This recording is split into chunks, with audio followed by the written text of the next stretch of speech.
इससे पहले के क्लास में हम लोग मोल प्रभाज का टॉपिक कंप्लीट पढ़ लिए थे। अब इसके बाद हमको पढ़ना है द्रव के अणुसंख्यक गुणधर्म। अब क्या पढ़ना है? द्रव के अणुसंख्य गुणधर्म। क्या पढ़ना है? द्रव के अणुसंख्य गुणधर्म। सबसे पहले तो हम इसकी परिभाषा जान लेते हैं कि परिभाषा क्या होता है। द्रव के अणुसंख्य गुणधर्म होता क्या है? विलयनों के वे भौतिक गुणधर्म, विलयनों के वे भौतिक गुणधर्म जो विलेय विलयनों के वे भौतिक गुणधर्म जो विलयन में उपस्थित विलेय के अणुओं की संख्या पर निर्भर करता है, अणुसंख्य गुणधर्म कहलाता है। ये तो हो गया परिभाषा आपका। अब इसको पहले क्या करना है, समझ लेना है। पढ़ने में तो हमने पढ़ लिया कि कौन चीज होता है, विलयनों के वे भौतिक गुणधर्म जो विलयन में उपस्थित विलेय के अणुओं की संख्या पर निर्भर करता है, अणुसंख्य गुणधर्म कहलाता है। यानी कि सबसे पहले हम क्या लेते हैं, तो भगोना। अब लड़की सब सोच रही होगी भगोना भगोना, हर बार भगोना ले लेते हैं। केमिस्ट्री में लगता है सब भगोना से ही काम हो जाएगा, तो ऐसा कुछ नहीं होने वाला है। पहला चैप्टर लगभग भगोना में खत्म हो जाएगा, लेकिन लड़की सबको समझ में आने लगा है केमिस्ट्री फिजिक्स फिजिक्स सब, क्योंकि अब ये चूल्हा बर्तन भी आ गया है किसमें, केमिस्ट्री में। तो सबसे पहले हम एक विलयन लेते हैं। क्या लेते हैं? इसमें भरा हुआ है एक विलयन, और विलयन में हमने आपको बहुत पहले बता दिया था, एक होता है विलेय, दूसरा होता है विलायक। एक क्या होता है? विलेय, दूसरा होता है विलायक। विलय होता है कम मात्रा में, विलायक होता है अधिक मात्रा में। ये सब बच्चों का चीज हो गया आप सबके लिए, ये सब हम बहुत पहले बताते थे। अब बोल क्या रहा है, विलयनों के बे भौतिक गुणधर्म, यानी कि जो भौतिक गुणधर्म इसका होगा। अभी मान लो भौतिक गुणधर्म कितने प्रकार का होता है, द्रव, ठोस, द्रव, गैस, ये होते हैं भौतिक गुणधर्म। अब बोल रहा है विलयनों के बे भौतिक गुणधर्म जो विलयन में उपस्थित विलेय के, यानी इसमें मान लो ये कौन चीज है, विलेय, और विलेय के किसके ऊपर डिपेंड करेंगे, विलेय के अणुओं की संख्या पर निर्भर करता है। यानी कि ये तनु होगा, पंचुच्छुर होगा, सांद्र होगा, संतृप्त होगा, अतिसंतृप्त होगा, ये किसके ऊपर डिपेंड करेगा, विलेय के अणुओं की संख्या के ऊपर डिपेंड करेगा। यानी कि अगर मान लो हमको क्या बनाना है, हमारे पास है चीनी और पानी। अब चीनी हमारे पास है 4 दाना, 5 दाना ले लेते हैं, और पानी हमारे पास है 2 लीटर। क्या कभी भी ये शरबत बनेगा? इसको और इसको हम मिला दें तो क्या बनेगा, शरबत बन सकता है? पॉसिबल ही नहीं है, कभी नहीं बनेगा, क्योंकि 4 दाना चीनी 2 लीटर में पता ही नहीं चलेगा। तो शरबत हमको बनाने के लिए शरबत के गुण किसके ऊपर डिपेंड करेंगे, चीनी के ऊपर, यानी विलेय के अणुओं के ऊपर डिपेंड करेगा कौन चीज, शरबत की क्वालिटी किसके ऊपर, मीठा होगा, फीका होगा, शरबत बनेगा, या खाली बस चीनी पड़ जाएगी, उसके बाद पता ही नहीं चलेगा कौन चीज बना हुआ है, या पता ही नहीं चलेगा, जैसे लगेगा सादा पानी पी रहे हैं। तो किसके ऊपर डिपेंड करेगा, विलेय के अणुओं की संख्या पर डिपेंड करेगा कौन चीज, द्रव के अणुसंख्य गुणधर्म। इतना समझ में आ गया? ठीक है, अब आगे बढ़ते हैं। अब ये होता कितने प्रकार का है, अणुसंख्यक गुणधर्म के 4 प्रकार होते हैं। कितने प्रकार होते हैं? 4 प्रकार। अणुसंख्यक गुणधर्म होता है 4 प्रकार का, और इन सबको क्या करना है, हमको अलग अलग पढ़ना पड़ेगा। नंबर फर्स्ट कौन सा है, नंबर फर्स्ट हमारा कौन सा है, वाष्प दाब में आपेक्षित, वाष्प दाब में आपेक्षित अवनमन। दूसरा हमारा कौन सा है, क्वथनांक में, क्वथनांक में उन्नयन। उन्नयन पहले हम इन दोनों को ही देखते हैं, उसके बाद हम उसको भी देखेंगे, हिमांक में अवनमन और परासरण दाब, इन सब चीजों को देखना है। लेकिन सबसे पहले इसको समझते हैं, वाष्प दाब में आपेक्षित अवनमन होता क्या है। आपके सामने एक शब्द आ रहा है वाष्प, और दूसरा आ रहा है दाब, तो इन दोनों को मिला के क्या बना है, वाष्प दाब। तो वाष्प क्या होता है, जब द्रव जो है गैस अवस्था में बदलने लगता है, उसी को हम क्या बोलते हैं, वाष्प। और दूसरा शब्द हमारे पास है दाब। तो वाष्प द्वारा लगाया गया दाब, यानी कि वाष्प के द्वारा जो दाब लगाया जाएगा उसे हम क्या कहेंगे, वाष्प दाब। ठीक है, इतना क्लियर है? इसके आगे अब हमें एक शब्द और मिल रहा है इसमें, आपेक्षित अवनमन। आपेक्षित का मतलब जिसकी आप अपेक्षा करते हैं, अपेक्षा करते हैं, जैसे कि आप अपेक्षा कर रहे हो कि आपका बोर्ड एग्जाम में 90+ आ जाएगा, और आपकी हरकत कैसा है, बकलोल वाला। कैसा है? अगर हरकत रहेगा बकलोल वाला, बस इधर उधर देखता रहेगा, साइकिल अच्छा लगेगा, स्कूटी अच्छा लगेगा, तो फिर कुछ भी गड़बड़ हो जाएगा। लेकिन 90% आने वाला नहीं है। 90% कब आएगा, जब आपका फोकस, 90+ कब आएगा, जब आपका फोकस जो है, कौन चीज, फोकस क्या होगा, निर्धारित होगा। ठीक है, लेकिन तुम सबका फोकस कहाँ है, वो हम जानते हैं अच्छी तरह से, तुम सब इधर उधर महराता है और बाद में कहता है सर जी सब गड़बड़ हो गया, ये हो गया, वो हो गया। तो उन सब में सब तुम्हारा ही हाथ है। इधर देखो पहले, वाष्प दाब समझ में आ गया। वाष्प के द्वारा लगाया गया दाब क्या कहलाता है? वाष्प दाब। आपेक्षित यानी कि आप अपेक्षित, जो जिस चीज की आप अपेक्षा कर रहे हो उसको बोलेंगे आपेक्षित। और इसमें एक और वर्ड है अवनमन। कौन चीज है? अवनमन। अवनमन मीन्स होता है कमी। क्या होता है? अवनमन मीन्स होता है कमी। जब आप किसी को प्रणाम करते हो ऐसे करके, तो ऐसे करके झुकना पड़ता है, तो आप थोड़ा सा नीचे जाते हो तो आपकी हाइट में क्या आता है? कमी। तो अवनमन में कौन चीज हो जाएगा? हाइट में कौन चीज आने वाला है? कमी। लेकिन उन्नयन, जैसे बोलते हैं ना कि आप उन्नति कीजिए, उन्नति कीजिए मतलब आप ऊपर उठिए। जब उन्नयन शब्द आएगा कौन चीज आएगा? उन्नयन। उन्नयन का मतलब ऊपर, उन्नयन का मतलब वृद्धि, और अवनमन का मतलब क्या होता है? कमी। अवनमन, अवनमन का मतलब कमी। इतना क्लियर है? वाष्प दाब में अपेक्षित अवनमन, यानी कि वाष्प दाब में जो कमी आने वाली है उसको हम क्या कहेंगे? वाष्प दाब में अपेक्षित अवनमन। दूसरा हमारा क्या है? क्वथनांक में उन्नयन। क्वथनांक तो आप सब 9 से पढ़ा होगा। क्वथनांक क्या होता है? जब कोई द्रव जो होता है वाष्प में बदलना स्टार्ट हो जाता है उसको हम क्या कहते हैं? क्वथनांक। लेकिन ये कब पढ़े थे हम लोग? ये सब 9th में पढ़े थे। लेकिन अब इंटरमीडिएट में आ गए हो तो इंटरमीडिएट वाली परिभाषा होनी चाहिए क्वथनांक की, तो हम वो आपको अभी बता रहे हैं। वेट कीजिए थोड़ा सा। इतना समझ में आ गया नहीं आया? पहले ये बताओ, विलयनों के बे भौतिक गुणधर्म। भौतिक गुणधर्म ठोस, द्रव, गैस, जो भी रहेगा। विलयन का हमने आपको इससे पहले जो क्लास पढ़ाया है उसमें आपको बता दिया है विलयन कितने प्रकार के होते हैं। विलयन के तनु होता है, सांद्र होता है, अति संतृप्त, संतृप्त, ये सब बता चुके हैं। अब उसके बाद क्या बता रहा है? विलयनों के भौतिक गुणधर्म जो विलयन में उपस्थित विलय के अणुओं की संख्या पर निर्भर करते हैं। कितने प्रकार के होते हैं? 4 प्रकार के। एक होता है वाष्प दाब में अपेक्षित अवनमन, दूसरा होता है क्वथनांक में उन्नयन, तीसरा है हिमांक में अवनमन, और चौथा है परासरण दाब। इसके बाद हम देखते हैं, सबसे पहले इनको एक एक करके निपटाते हैं। सबसे पहले हमको देखना है वाष्प दाब में अपेक्षित अवनमन। एक भाई, अब सबसे पहले हमको देखना है वाष्प दाब में अपेक्षित अवनमन। वाष्प दाब में अपेक्षित अवनमन। ये भगोना बार बार बनाना पड़ रहा है। एक ओरिजिनल भगोना भगोना मंगवा लेते हैं, इसे करके यहाँ बांध देते हैं। बार बार भगोना मंगवाने की जरूरत नहीं पड़ेगी। अब लड़की सब देखेगी वीडियो, कल हो सकता है भगोना लेके ही साथ में चलेगी। नहीं सर जी ने कहा था ओरिजिनल भगोना चाहिए, लेके नहीं आना कोई लोग भगोना भगोना, ठीक है? भगोना लेके चली आएगी। हमारा सब्जेक्ट आ गया, भगोना धो के ले चलेंगे बढ़िया से माज मूझ के। अब हमको सबसे पहले देखना है वाष्प दाब। क्या देखना है? वाष्प दाब। हमने आपको अभी भी बताया था कि वाष्प के द्वारा लगाया गया दाब क्या कहलाएगा? वाष्प दाब। लेकिन यहाँ पे बोल रहा है, ये हमने इसमें भर रखा है विलयन, यानी कि विलयन होता है किसमें? ये द्रव भरा हुआ है, विलयन नहीं। ये कोई द्रव यानी कि पानी मान लो, कुछ भी मान लो, ये भरा हुआ है। अब बोल रहा है द्रव के पृष्ठ पर। द्रव का पृष्ठ क्या होता है? ये जो है इसको हम द्रव का पृष्ठ बोलेंगे। जहां तक पानी भरा हुआ है इस भगोना में, वो कौन चीज हो गया? पृष्ठ। जिस लेवल तक भरा हुआ है ये कौन चीज है? पृष्ठ। तो बोल रहा है द्रव के पृष्ठ पर वाष्प द्वारा लगाया गया बल दाब। एक गैस चूल्हा लेते हैं, पूरा किचन यहीं बना देंगे। ये गैस चूल्हा हो गया छोटा सा, आग जल रहा है। ये वापसी निकल के आया इसे करके। ये सिलेंडर हो गया छोटा सा 5 लीटर वाला, इसमें ऐसे जो भी रहेगा इसे करके लगा हुआ। यहाँ से आ रहा है गैस और उसके बाद इसको मिल रहा है ऊष्मा। जब ऊष्मा मिलती है तो इसके अणु क्या करने लगते हैं? ऊपर की ओर गति करेंगे। जब भी आपने उबलते हुए पानी को देखा होगा उसमें से बुलबुले निकल के ऊपर की ओर आते हैं, तो ये जब ऊपर की ओर आएंगे, इसको मिल रही है ऊष्मा और ये ऊपर की ओर आ रहा है। जब ऊपर की ओर आएगा तो इस पृष्ठ के ऊपर कोई ना कोई दाब लगाएगा आके, और इस पृष्ठ पे दाब लगाएगा। जितनी ज्यादा इसके ऊपर ऊष्मा होगी उसी हिसाब से दाब लगाएगा और ये वाष्प में बदल जाएगा, बाहर निकल जाएगा भगोना छोड़ के। द्रव के पृष्ठ पर वाष्प द्वारा लगाया गया दाब वाष्प दाब कहलाता है। यानी कि इस पृष्ठ के ऊपर जो वाष्प के द्वारा, वाष्प में कब बदलने लगता है ये? जैसे मान लो अगर इसमें पानी है तो ये 100 डिग्री सेल्सियस पे क्या करेगा? वाष्प में बदलना स्टार्ट हो जाएगा, ठीक है? अब इस पृष्ठ के ऊपर जो दाब लगा रहा है उसको क्या बोल रहे हैं? वाष्प दाब। वाष्प के द्वारा द्रव के पृष्ठ पर लगाया गया दाब वाष्प दाब कहलाता है। इतना क्लियर हो गया?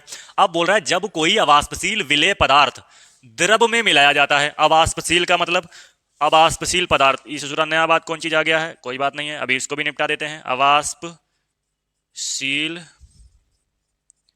विलेय पदार्थ। अवाष्पशील विलेय पदार्थ का मतलब जिसको आप गर्म करो और वो वाष्प में ना बदले उसे हम बोलते हैं अवाष्पशील पदार्थ। यानी कि NaCl हो गया अपना, नमक हो गया, और क्या हो गया? चीनी हो गया, जो भी रहेगा जिसको आप गर्म करोगे और उसके बाद वो वाष्प में अगर नहीं बदल रहा है तो कैसा हो जाएगा? अवाष्पशील पदार्थ। इसमें क्या करना है हमको? ये चम्मच कैसा बना दिया है चम्मच। इसमें हमने क्या डाल दिया है, ये है NaCl। अब जब हम इसमें कोई अवाष्पशील पदार्थ मिलाएंगे तब वो इसमें घुल के उसके बाद कहाँ ऊपर आके इसमें बैठ जाएगा, इसे करके ऊपर आके बैठ जाएगा। अब इसका पृष्ठ क्या हो जाएगा, द्रव का पृष्ठ हो जाएगा मजबूत। जब द्रव का पृष्ठ मजबूत हो जाएगा तो वाष्प के द्वारा इसके ऊपर बल कैसा लगेगा, कम लगेगा। अब पढ़ो क्या है, जब कोई अवाष्पशील विलेय, जब मतलब अभी हम देखो उठा के इसमें डाल दिया है, अवाष्पशील विलेय पदार्थ द्रव में मिलाया जाता है, इसको मिला दिया हमने, कहा द्रव में मिला दिया, तो वाष्प दाब में कुछ कमी आ जाती है जिसे वाष्प दाब में अवनमन कहते हैं। अब समझो कमी कैसे आ जाती है, अभी तक पृष्ठ पे जो मजबूती थी वो कम थी, तो इसकी वजह से जिसे मान लो ये बल लग रहा है और ये उसके ऊपर निकल जाता था, लेकिन अब ऊपर आके कौन बैठ गया है, NaCl आके बढ़िया से ऊपर पूरी लेयर बना लिया है। तो ऊपर जब NaCl बैठ गया है तो वाष्प जो है दाब लगाएगा, लेकिन ऊपर से ऑलरेडी कौन बैठा हुआ है, NaCl। जब NaCl ऑलरेडी बैठा हुआ है तो ये ऊपर से जो लगा रहे निकलने दो, तो जब निकलने नहीं देगा तो इसका मतलब है इसके अंदर कौन चीज़ आ गया है, कमी आ गया है, इसीलिए ये बाहर नहीं निकल पा रहा। जैसे मान लो फॉर एग्जांपल आपकी कैपेसिटी है 20 लीटर का, आप बाल्टी इसे को उठा के इसे टांग लेते हैं, अब उसी बाल्टी में हमने क्या कर दिया, 50 किलो का एक बांट रख दिया, हालांकि 50 किलो हाँ आराम से आ जाएगा। एक 20 लीटर का बाल्टी लेते हैं, उसमें 50 किलो का इसे बांट रख देते हैं। जब 50 किलो का बांट उसमें रख देंगे, फिर आपसे कह दिया इसे उठा लीजिए, और आप उठा पाते हैं सिर्फ 20 किलो। अब ऐसे कहिए जो लगे उठेगा ही नहीं, जब उठेगा नहीं इसका मतलब है जो 50 किलो का बांट हम बाल्टी में रख दिए हैं उसकी अपेक्षाकृत आपकी एनर्जी जो है, कौन चीज़ है, एनर्जी है या ऊर्जा है, उसमें कौन चीज़ आ गई है, कमी आ गई है। इसीलिए आपसे क्या नहीं उठ रहा है, ये 50 किलो का बांट नहीं उठ रहा है, इसीलिए इसको बोलते हैं कौन चीज़ आ गया है, कमी। तो वाष्प दाब में अवनमन कहते हैं जब कोई अवाष्पशील विलेय पदार्थ द्रव में मिलाया जाता है, ये देखो मिला दिया, उसके बाद क्या होगा, तो वाष्प दाब में कुछ कमी हो जाती है जिसे वाष्प दाब में अवनमन कहते हैं। ठीक है, इतना क्लियर है। चलो आगे बढ़ते हैं। अब देखो कुछ कुछ आपको और दिख रहा होगा सामने, इसको मिटा देते हैं फिर इसको समझाते हैं। अब देखो शुद्ध विलयन का वाष्प दाब, यानी कि ये NaCl हमारे पास मिलाया भी नहीं गया, हमारे पास शुद्ध विलयन है, ये अभी हमने NaCl मिलाया नहीं है, हमारे पास शुद्ध विलयन है। कौन चीज़ है, एक शुद्ध विलयन है जिसमें कुछ भी मिलावट नहीं है। आजकल तो हर चीज़ में मिलावट है, लेकिन हमारे पास जो विलयन है इसमें मिलावट नहीं है। ठीक है, शुद्ध विलयन का वाष्प दाब है, क्या है, शुद्ध विलयन का वाष्प दाब को हम लिखते हैं P0 से। किसे लिखते हैं, P0 से। उसके बाद अवाष्पशील विलेय पदार्थ मिला देने पर उसके बाद क्या हो जाएगा, अवाष्पशील विलेय पदार्थ अगर मिला देंगे, क्या मिला देंगे, अवाष्पशील विलेय पदार्थ क्या किया हमने, उसमें मिला दिया, तब उसको क्या लिखेंगे, PS से। यानी कि प्रारंभिक जो है वाष्प दाब हमारे पास क्या था, शुद्ध विलयन का, वो PS था। उसके बाद जब हमने अवाष्पशील विलेय पदार्थ इसमें मिला दिया तब हो गया है हमारे पास PS। अब फॉर एग्जाम्पल इसको हम मान लेते हैं, ये पहले हमारे पास 50 था, अब उसके बाद जब हमने अवाष्पशील पदार्थ इसमें मिला दिया तब रह गया कितना, 25 रह गया। तो इसको घटा देंगे, इसको घटाएंगे किस में से, इसमें से, तो हमारा क्या निकल के आएगा, वाष्प दाब में अवनमन, वाष्प दाब में अवनमन P0 माइनस PS, यानी कि 50 माइनस 25 कौन सी निकल के आएगा, 25। ये कौन सी निकल के आ गया हमारा, वाष्प दाब में अवनमन। अब आप सोच रहे होगा वाष्प दाब में अवनमन थोड़ी ना पूछा था, वाष्प दाब में अपेक्षित अवनमन पूछा है। अब वो भी बताते हैं, काहे टेंशन ले रहा है, वाष्प दाब में अवनमन तो समझ में आ गया ना। पहले हमारे पास शुद्ध विलयन का था P0, उसके बाद जब हम अवाष्पशील विलेय मिला देंगे तो उसके बाद क्या हो जाएगा, PS, यानी कि इसके बाद जब हम मिलाएंगे तो उसमें कमी आएगी। जब कमी आएगी, और एक बात ध्यान रखना, P0 हमेशा बड़ा होगा, किससे, PS से। ठीक है, तो P0 में से हम क्या घटा देंगे, PS को घटा देंगे, कौन चीज निकल के आ जाएगी हमारी, वाष्प दाब में अवनमन निकल के आ जाएगा। इतना क्लियर है, बताओ। ठीक है, क्लियर है तो आगे बढ़ते हैं फिर। अब हमसे बोल रहा है कि वाष्प दाब में अपेक्षित अवनमन ज्ञात करना है, बस कुछ करना ही नहीं है, ये भगोना फिर से मिटाना पड़ेगा, तो इसको ही मिटा देते हैं। ये लिख लेना आप सब जूम करके, लिखने का कौन चीज है इसमें, देखो वाष्प दाब में अपेक्षित पूछ रहा है। अगर अपेक्षित की बात करेंगे, अपेक्षित अवनमन बराबर क्या हो जाएगा, जो हमारा वाष्प दाब में अवनमन निकल के आया है, वाष्प दाब में अवनमन क्या था, P0 माइनस PS, बटे में हम रखेंगे प्रारंभिक वाष्प दाब को। ये हमारी कौन चीज निकल के आएगी, अपेक्षित अवनमन, किसमें, वाष्प दाब में। वाष्प दाब में अपेक्षित अवनमन बराबर हो जाएगा जो हमारा वाष्प दाब में अवनमन निकल के आया है P not minus P S upon P not, तो इसको अगर हम परिभाषा में लिखेंगे तो क्या लिखेंगे, वाष्प दाब में अवनमन तथा प्रारंभिक वाष्प दाब, यानी वाष्प दाब में अवनमन तथा प्रारंभिक वाष्प दाब के अनुपात को वाष्प दाब में अपेक्षित अवनमन कहते हैं। ठीक है, इतना क्लियर हुआ? चलो ठीक है, और आगे बढ़ते हैं। वाष्प दाब में अपेक्षित अवनमन आपको समझ में आ गया होगा। अब इसके बाद एक चाचा आते हैं। चाचा बड़ा खतरनाक आदमी था, इसको मिटा दें, ये तो फिर से बनाना पड़ेगा। चाचा भी भगोना लेके आए। चाचा का नाम था राउल्ट। कौन सी नाम था इस चाचा का? नाम था राउल्ट। ये एग्जाम के लिए इंपॉर्टेंट चीज़ है, राउल्ट का नियम पूछ लेता है। चाचा हमारे कब आए थे? 1877 में। राउल चाचा आए थे 1877 में आए, और इन्होंने बताया कि ऐसा है, जब किसी वाष्पशील विलायक में फिर से भगोना लेना पड़ेगा चाचा का भगोना। चलो कोई बात नहीं, चाचा भगोना बना देते हैं। राहुल चाचा के लिए भगोना बना दिया। अब भगोना हमने बनाया, तब बोल रहे हैं चाचा जब किसी वाष्पशील विलायक में, हमको एक वाष्पशील विलायक लेना है, हम इसमें कौन सी ले लिया? जल ले लिया। वाष्पशील होता है, वाष्पशील का मतलब जो वाष्प में बदल जाए। पानी को आप गर्म करेंगे तो काहे में बदल जाएगा? वाष्प में। तो जितने भी विलायक जो हैं वाष्प में बदलने वाले, वो सब कैसे विलायक हैं? वाष्पशील विलायक। ठीक है, अब और कौन चीज बोल रहा है? जब किसी वाष्पशील विलायक में कोई अवाष्पशील विलय मिलाया जाए। अभी अभी थोड़ी देर पहले मिलाया था हमने, तो चाचा वही बात कर रहा है जो हम किए थे अभी। इसमें अवाष्पशील विलय मिला दिया, मान लो NaCl मिला दिया। अवाष्पशील पदार्थ हमने क्या कर दिया? इसमें डाल दिया, हमने नमक डाल दिया। इसमें ये पानी था हमारे पास, और हमने इसमें 2 चम्मच नमक डाल दिया है। चाचा के बताने के मुताबिक विलेय पदार्थ मिलाया जाता है, मिला दिया। वाष्प दाब में अपेक्षित अवनमन विलयन में उपस्थित, ये जो विलयन रहेगा, विलयन तो बन गया ना, विलयन में उपस्थित कौन चीज? विलेय के मोल प्रभाज, यानी कि जो नमक हमने मिलाया है इसका मोल प्रभाज हमको निकालना पड़ेगा, और वो मोल प्रभाज जो होगा वो किसके बराबर होगा? वाष्प दाब के अपेक्षित अवनमन के बराबर होगा। ये कौन बोला? राहुल चाचा बोल दिए। यानी कि इसका हमको क्या निकालना पड़ेगा? मोल प्रभाज। और वाष्प दाब में अपेक्षित अवनमन अभी अभी आपको हम निकाल के दिखाए थे, P not minus P S upon P not. ये कौन चीज है? वाष्प दाब में अपेक्षित अवनमन। चाचा बोल रहे हैं बराबर होगा मोल प्रभाज के, विलेय के मोल प्रभाज के। विलेय मोल प्रभाज को हम लोग x से लिखते हैं, x विलेय लिख देते हैं, यानी विलेय के जो मोल प्रभाज होंगे वो वाष्प दाब के अपेक्षित अवनमन के बराबर होंगे। ये कौन बोला था? राहुल चाचा बोले थे। ठीक है, वाष्प दाब में अपेक्षित अवनमन बराबर होता है विलेय के मोल प्रभाज के। चलो आगे बढ़ते हैं। अब राहुल चाचा के अनुसार बोल रहे हैं, राहुल चाचा का नियम है उसके हिसाब से, अनुसार का मतलब उसके हिसाब से। ठीक है, अब इसमें है P not minus P S upon P not, और मोल प्रभाज को हम लोग कहे से लिखते हैं, ऊपर हम लेते थे विलेय के मोल, नीचे हम लेते थे विलेय के मोल प्लस विलायक के मोल।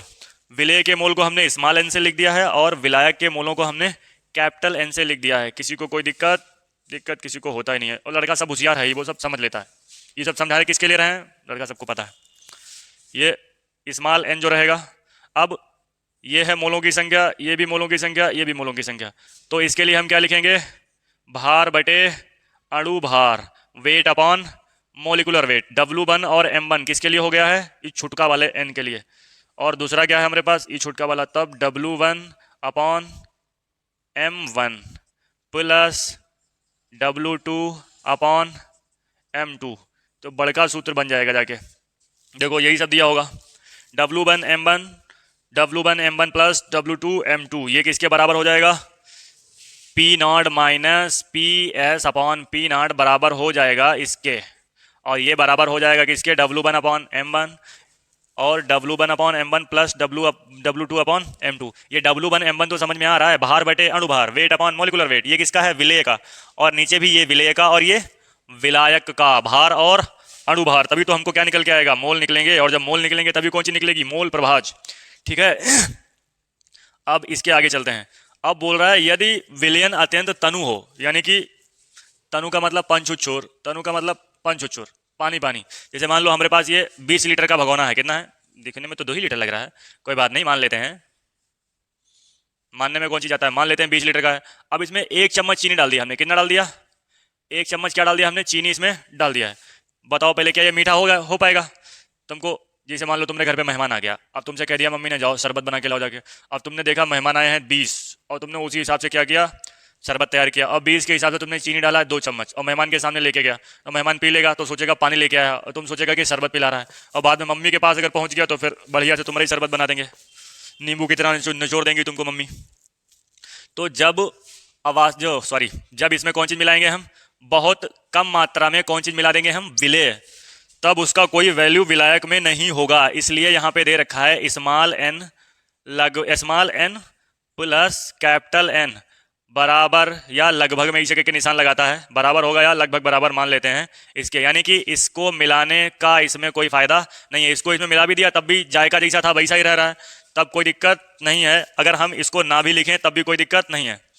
जैसे कि तुमने शरबत में चीनी मिलाया, लेकिन अब किसी को जायका ही नहीं पता चल रहा है कि चीनी इसमें है या नहीं है, तो चीनी मिलाते कोई फायदा रहा, उसमें कोई फायदा ही नहीं रहा, तो चीनी लिखने का भी कोई फायदा नहीं रहेगा। इसलिए हम क्या करेंगे, हमारे पास था P not minus P S upon P not बराबर क्या है, W upon W1 upon M1, और दूसरा ये है W अपॉन M1, लेकिन इसको कोई फायदा ही नहीं है, इसलिए हम क्या लिखेंगे, W2 अपॉन M2। यानी कि जो विलेय का भार बटे अणुभार जो था उसमें अगर हम जोड़ रहे थे किसको, विलायक वाले को, तो विलायक वाले का ही आ रहा है, उसका कुछ है ही नहीं बेचारे का, गरीब आदमी का। तो इसको निकाल के हम क्या करेंगे, ऐसे मान लेंगे। और हमने आपको नियम बताया था, पहले की गुणा चौथा के साथ, दूसरका की गुणा तीसरका के साथ। तो हमारा क्या बनेगा, W1 into M2, W1 into M2 और M1 इंटू W2। ये हमारा क्या हो जाएगा, राहुल चाचा के नियम का सूत्र हो जाएगा। इसको बढ़िया से लिख देते हैं, बिल्कुल सजा के ऐसे करके, पी नॉट माइनस पी सुसरा यहाँ कैसे लिख गया, P S upon P not बराबर क्या हो जाएगा, कौन सी निकल गया है, W1 और M2 बटे में और कौन चीज है, M1 इंटू W2। ये कौन सा नियम दिया था, चाचा नियम दिया है, राहुल चाचा। कौन सा नियम दिया है, राहुल चाचा नियम दिया है। देखो P not minus P S upon P not बराबर W1 इंटू M2, और बटे में कौन चीज है, M1 इंटू W2। गड़बड़ तो ना लिख दिया, सब सही है। अब इसमें देखो कौन चीज है, ये तो आपको पता ही है, पी नॉट कौन चीज है और पी एस कौन चीज है। पी नॉट कौन सा है, प्रारंभिक वाष्प दाब, और ये है अवाष्पशील विलेय मिलाने के पश्चात वाष्प दाब। ये कौन चीज है, W1 क्या है, विलेय पदार्थ का द्रव्यमान, और ये क्या है, विलेय पदार्थ का अणुभार, और ये किसका है, विलायक का कौन चीज है, द्रव्यमान, विलायक का अणुभार, और ये कौन चीज है, विलायक का द्रव्यमान। वो देखो W1 क्या है, विलेय का द्रव्यमान, और M1 क्या है, विलेय का अणुभार। W2 क्या है, विलायक का द्रव्यमान, और M2 क्या है, विलायक का अणुभार। ठीक है, इतना क्लियर है। अब उम्मीद करते हैं कि आपको समझ में आया होगा कौन चीज, वाष्प दाब में अपेक्षित अवनमन समझ में आया होगा, और राहुल चाचा का नियम भी समझ में आया होगा। और आप सभी लोग स्टेप बाय स्टेप देखा करो प्लेलिस्ट में जाके, और ऊपर से बिल्कुल विलियन जहाँ से चैप्टर हम स्टार्ट किए हैं वहाँ से स्टेप बाय स्टेप, पहला वीडियो, फिर दूसरा वीडियो, फिर तीसरा वीडियो, फिर चौथा वीडियो, ऐसे करके देखना है। पूरा चैप्टर कंप्लीट करवाएंगे, और केमिस्ट्री का पूरा सिलेबस कंप्लीट करवाएंगे बोर्ड एग्जाम से पहले। बोर्ड एग्जाम से पहले आपका बिल्कुल केमिस्ट्री का जो है सिलेबस कंप्लीट हो जाएगा,